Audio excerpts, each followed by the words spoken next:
Karamihan sa ating mga kababaihan, mahilig talaga tayo sa galaan, gimikan, at ano-ano pang magpapasaya at magpapaligaya sa atin kahit sa simpleng bagay lang.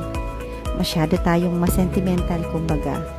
Mahilig tayo sa memories, mahilig mag-celebrate ng mga special occasions, at mahilig din tayo sa pag-explore.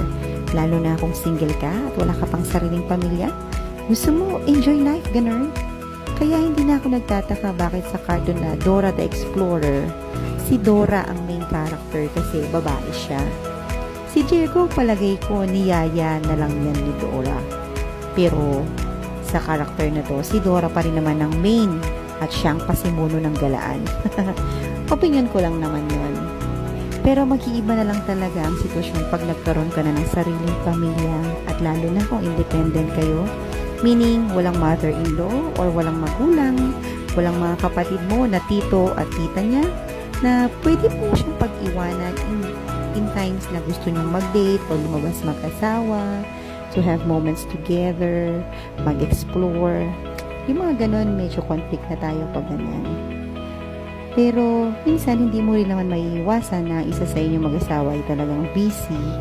Mabibilang mo na lang sa mga daliri ng isang kamay mo kung makalabas kayo sa loob ng isang taon.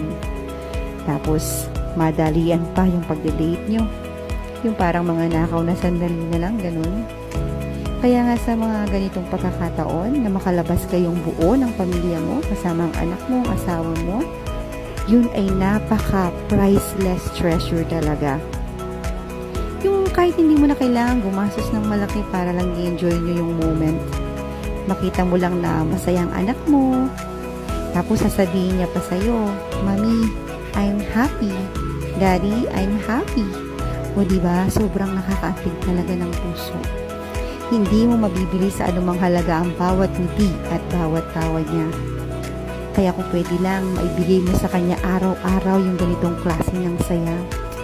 Kaya kami lubos na nagpapasalamat sa Diyos sa kagalakan na dulot ng isang anak na pinagkaloob niya.